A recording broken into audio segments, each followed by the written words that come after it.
안녕하세요. 러시아 문학과 미술 이야기 리드 러시아입니다. 오늘은 지난 시간에 이어 아르세니에프의 인생 제3권, 4권, 5권을 살펴보려고 합니다. 그리고 이 작품에 대한 비평가들의 의견도 만나보겠습니다. 많은 관심 가져주시고요. 구독, 좋아요 꼭 눌러주세요. 여기서 인용한 문장은 문학동네의 아르세니에프의 인생에서 발췌한 것임을 밝혀둡니다. 제3권을 만나보기 전에 먼저 제1권부터 5권까지의 사건들을 살펴보겠습니다. 제1권에서는 알렉세이의 출생과 첫 여행, 나자와 외할머니의 죽음, 가정교사 바스카코프와 공부, 김나지움 입학 등이 다루어집니다. 제2권에서는 4년 동안의 김나지움 생활과 소시민 로스투체프의 집에서의 하수, 사촌매부 삐사레프의 죽음 등이 묘사되죠. 제3권에서는 사촌매부 삐사레프의 장례식 묘사와 아낸과의 이별, 조국지로 등장 등이 나옵니다. 제4권에서는 니콜라이 형의 독립, 게오르기 형의 떠남, 두 니콜라이 대공의 죽음, 그리고 게오르기 형의 결혼, 바트리노의 귀환 도중 아룰에 들러서 밀가를 만나는 것으로 끝납니다. 제5권에서는 아룰에서 리카와 사랑 이야기, 그리고 톨스토이 주의자들의 마을 방문 등이 다루어지며 알렉세이의 바트리노의 귀환과 리카의 죽음을 알게 되는 과정이 나옵니다. 그럼 제3권으로 들어가 볼까요? 제2권에서 사촌매형 삐사레프의 죽음이 언급되는데 그의 장례식 묘사로부터 3권은 시작됩니다. 알렉세이는 이렇게 말하죠. 그에게 마지막 키스를 하면서 나는 종이 화관에 입술을 댔다. 그 순간 너무나 차가운 냉기와 심한 악취가 풍겨났다. 나는 이 종이 화관 아래 짙은 레몬색 이마뼈의 냉기와 단단함에 충격을 받았다. 이와는 반대로 신선하고 따스한 봄 기운은 교회 창문의 창살에 아주 달콤하고 소박하게 스며들었다라고요. 그러면서 누군가 이 세상에서 영원히 떠난 후에 세상은 마치 더 젊어지고 더 자유로워지고 더 넓어지고 더 아름다워진 것만 같았다라고 고백하죠. 죽음이 삶과 함께 있고 더 이상 삶과 별개의 것으로 여겨지지 않는 알렉세이의 심리 상태를 드러내주고 있는 것입니다. 알렉세이 아버지는 남편을 잃은 조카를 이렇게 위로합니다. 절망은 치명적인 죄이고 너는 이 세상에 혼자가 아니라는 사실을 기억해라. 또 내게는 널 한없이 사랑하는 사람들이 있고 내 삶의 고상한 목표를 부여하는 아이들이 있다는 점도 기억해라 라고요. 알렉세이는 처음으로 연정을 품었던 아넨과 헤어지게 됩니다. 아넨이 집으로 돌아가게 된 것이었죠. 알렉세이는 그때를 회상합니다. 점심을 먹은 후에 항상 파우스트를 다시 읽으면서 저녁에 만남을 기다렸다. 저녁마다 정원 아래쪽에서 초승달이 빛났고 꾀꼬리들이 신비하고 조심스럽게 울어댔다. 아내는 내 무릎 위에 앉아 날 껴안았고 나는 그녀의 심장이 콩콩 뛰는 소리를 들으면서 난생 처음으로 여성의 몸에서 지극한 행복한 무게감을 느꼈다라고요. 투르게네프의 단편 파우스트를 연상시키는 장면입니다. 투르게네프는 파우스트에서 괴테의 파우스트 낭독회를 통해서 예술의 세계에 눈을 뜨는 여주인공과 그런 그녀를 사랑하게 되는 자전적 주인공을 그려내고 있습니다. 그리고 이때 알렉세이는 첫 인세와 이 세상의 어떤 책과도 다른 멋지고 두꺼운 책을 받았다라고 말합니다. 등단을 하게 된 것이죠. 실제로 분이는 17세인 1887년에 로지나 조국지로 등단하였습니다. 그 후 알렉세이는 이웃집 지주의 하녀 똔가와 육체적 사랑에 빠집니다. 이웃집 지주 알페로프가 죽자 니콜라이 형은 그 영지를 임대하여 그 집에서 거주하였죠. 당연히 하녀였던 똔가도 그대로 형네 집에서 일하게 되는데 형 집을 드나들다 육체적 관계에 빠져들게 된 것이었습니다. 똔가는 20살가량의 새댁으로 인디언 여자와 비슷하였다고 묘사됩니다. 알렉세이는 똔가와의 첫 경험 후 이렇게 말합니다. 잠시 후 난 뜻하지 않게 살인을 저지른 사람의 모습으로 현관 계단으로 뛰어나가 숨을 돌리고 혹시 누가 오지 않는지 재빨리 주변을 둘러보았다.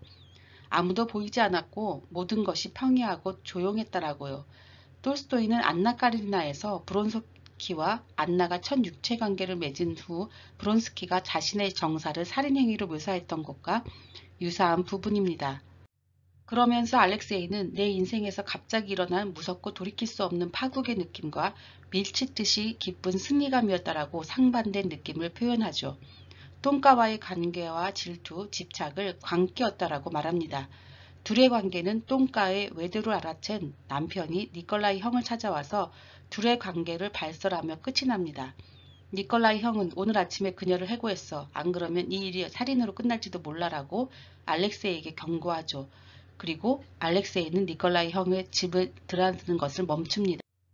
제4권에서 니콜라이 형은 바투리노의 부모님 댁에서 독립하여 이웃 영지를 관리하게 되고 게오르기 형도 감옥 기간이 끝나 하리코프로 떠나는 내용이 나옵니다.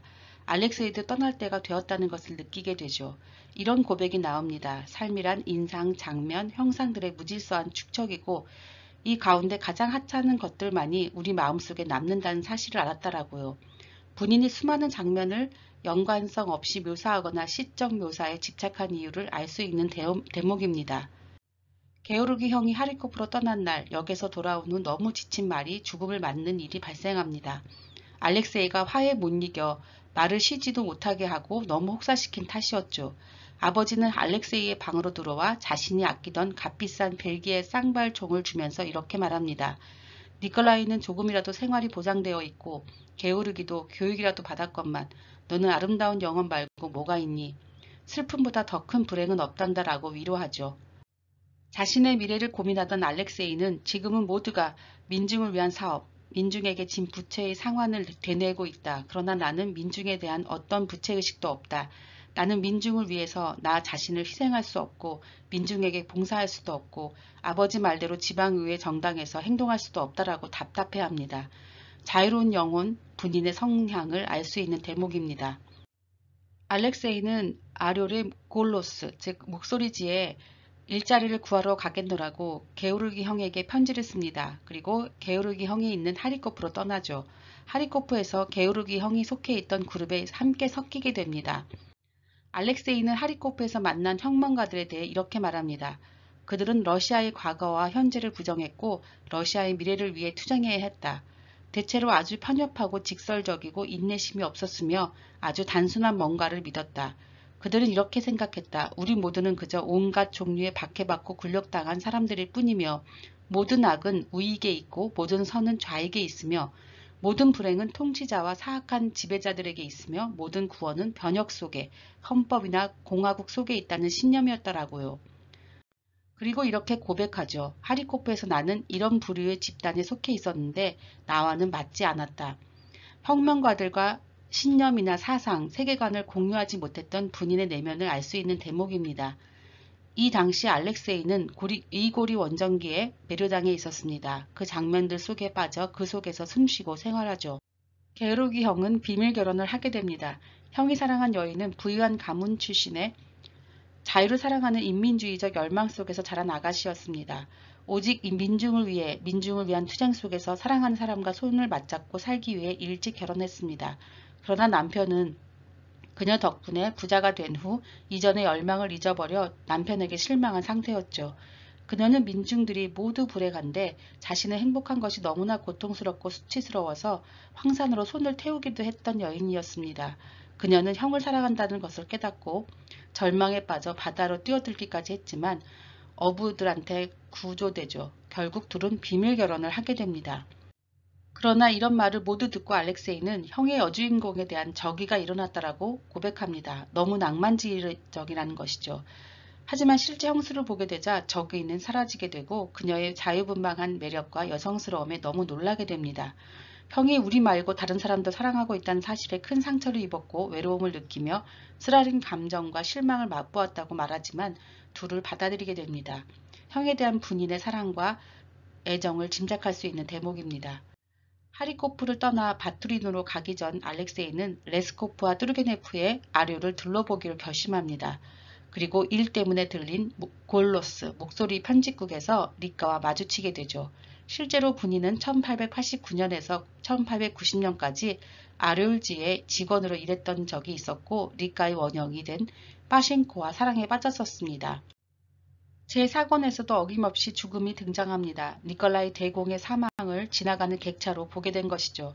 알렉세이는 이렇게 회상합니다. 조기를 단 거대한 기관차가 마치 우리 모두와 역 전체를 덮치려는 듯이 덜컹덜컹 요란한 소리를 내며 갑자기 다가온 순간에야 비로소 정신을 차렸다라고요. 아이러니하게도 이 니콜라이 대공의 주검을 운반했던 동명의 니콜라이 대공은 나중에 프랑스로 망명한 후 본인의 이웃이 된 인물입니다.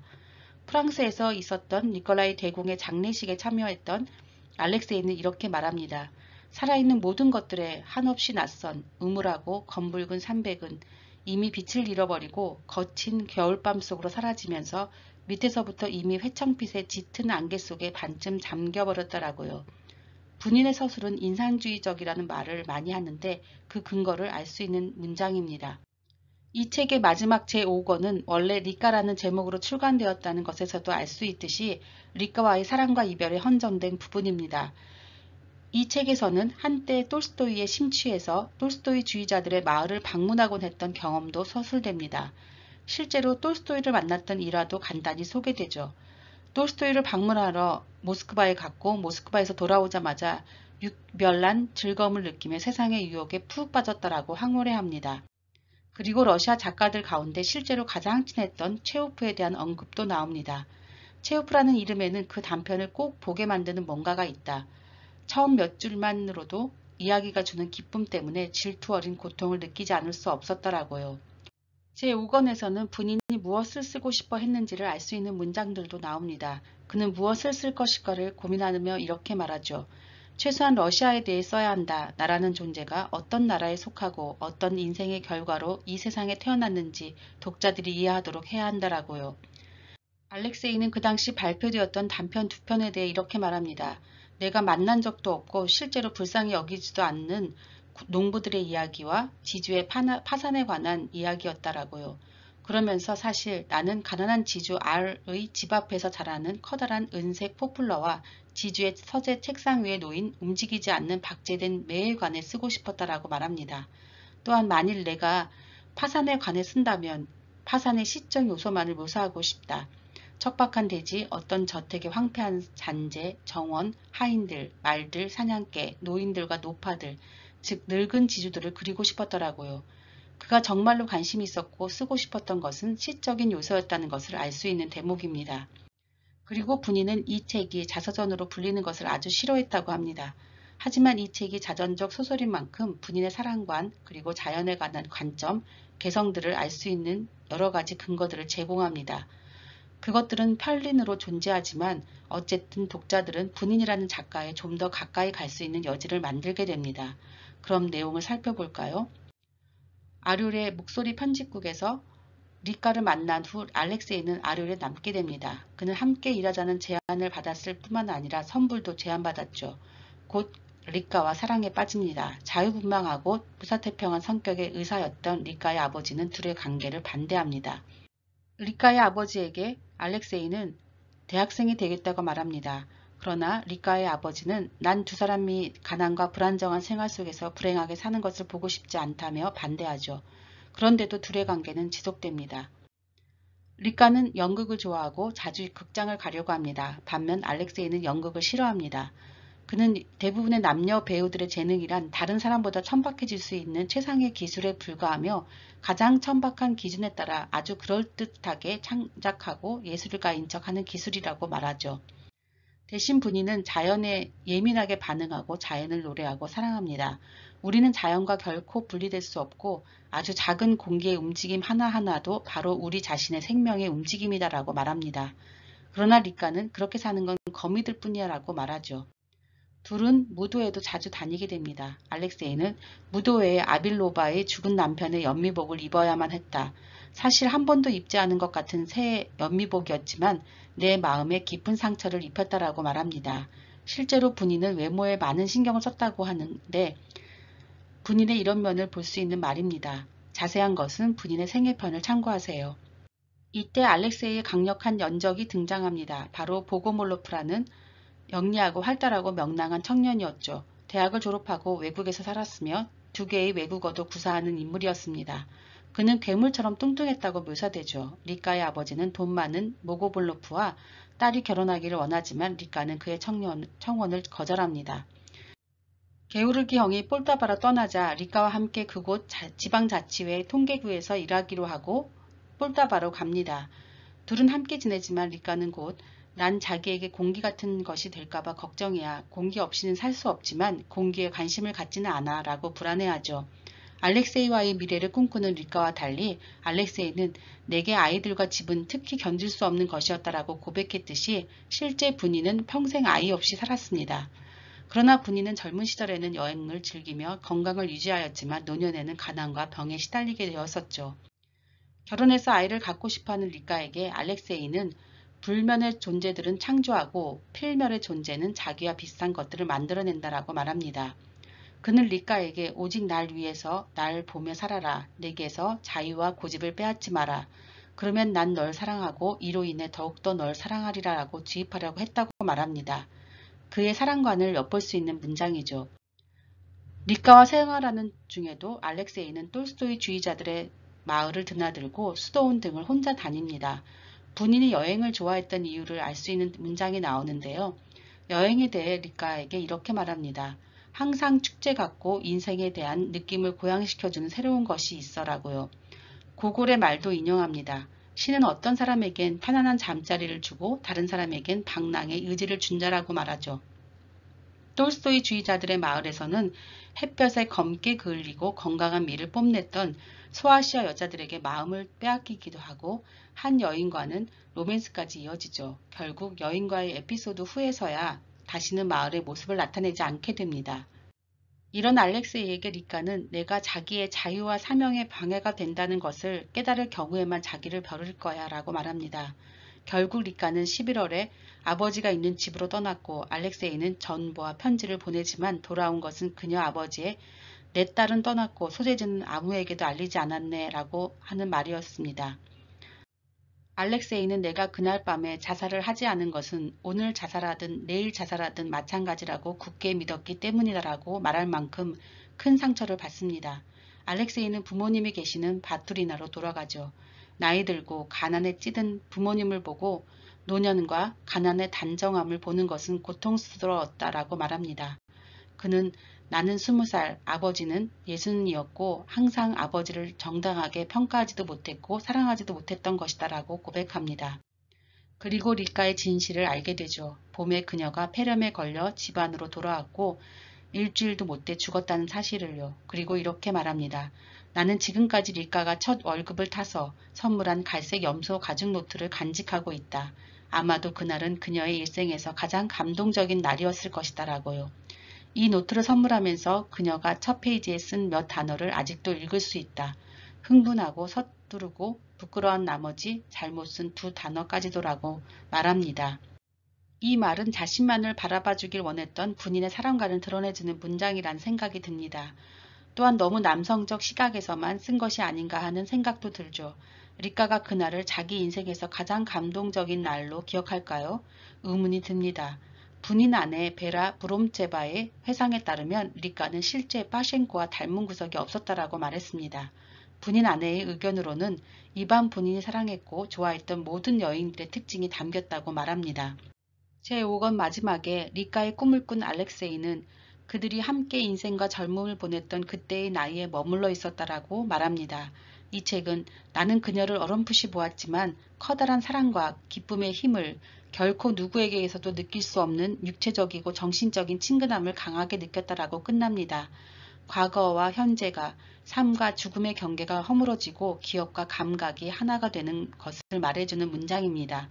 이상으로 본인의 아르세니예프의 인생의 내용을 살펴보았습니다. 이 책에 대한 비평가들의 의견은 극단적이었습니다. 망명작가 마르크 알다노프는 러시아 문학의 가장 빛나는 책들 중 하나라고 평했죠. 한 비평가는 본인 창작의 정수라고 아르세니예프의 인생을 간주했습니다.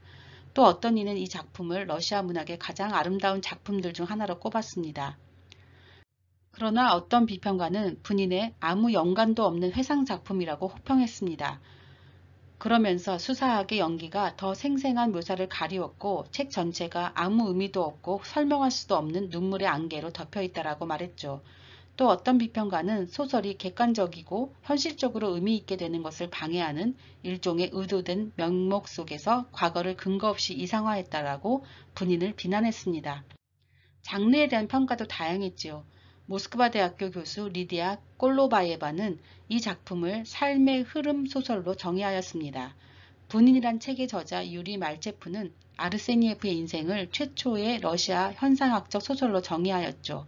이런 류의 소설로는 제임스 조이스의 율리시스와 프루스트의 수완내 집족으로, 즉 잃어버린 시간을 찾아서가 있습니다. 한 비평가는 아르세니에프의 인생을 산문, 작가의 개성, 사랑, 음악, 삶과 죽음에 대한 에세이로 규정하기도 했습니다. 많은 비평가들이 이 소설에서 중요하게 다루어야 할 테마 중 하나로 기억과 시간의 문제를 언급합니다. 이 소설에서 시간은 물리적인 개념이라기보다는 정신적이고 의식적인 개념입니다. 이 작품에서 과거와 현재는 서로 넘나들며 교섭하고 침투하며 종종 한순간에 공존하죠. 즉 반복되는 기억과 경험 속에서 과거와 현재의 경계가 사라지고 시간의 통제를 벗어나 영원한 현재가 얻어집니다. 그리고 본인에게 있어서 기억은 시간처럼 또한 정신적인 범주입니다. 그래서 이 소설 속에서 기억은 시공을 초월하여 존재하며 기억에 의해 과거와 현재가 자유롭게 만나고 이를 통해 과거의 모든 것은 현재적 의미를 끊임없이 탐구하고 관추하고 있습니다. 작품 내용을 분석할 때 언급하였듯이 이 작품은 본인의 사랑관을 알 수 있는 중요한 작품들 중 하나입니다. 그의 작품 속에서 삶과 사랑은 하나이며 사랑이 없는 삶은 죽음입니다. 그러나 그의 사랑은 보통 죽음이나 이별로 끝이 납니다. 이 작품에서도 리카와의 이별과 리카가 폐결핵으로 죽는 것으로 끝이 나죠. 그렇듯이 본인에게 있어서 사랑은 항상 영원히 지속되지 않고 운명적이고 우연적입니다. 본인은 지속적이지 않고 순간적인 모든 것들을 감각적으로 인식하고 그런 것들을 사랑했습니다. 여인들의 쇄골, 정강이, 복사뼈, 슬픈 눈동자 같이 순간적으로 나타났다가 사라지는 것들을요. 또한 그는 저녁놀, 아침 이슬, 어스름, 고요, 끝없는 평온과 초원, 흰 눈, 기차역, 푸른 창공, 헐벗은 나무 등을 사랑하였죠. 그렇지만 작품 분석에서 언급하였듯이 그렇게 사라지거나 죽는 모든 것들은 기억 속에 남습니다. 그렇게 영원성을 획득하게 되죠. 그래서 본인에게서 삶과 죽음, 시작과 끝은 하나가 됩니다. 본인이 불교사상의 영향을 받았다고 언급하는 이유이기도 합니다. 그래서 이 작품은 본인의 사랑, 삶, 죽음, 시간, 자연에 대한 세계관을 엿볼 수 있는 소중한 작품입니다. 이상으로 본인의 아르세니예프의 인생을 살펴보았습니다. 러시아 문학과 미술 이야기 리드 러시아였습니다. 구독, 좋아요 꼭 눌러주시고요. 다음 시간에 또 만나요.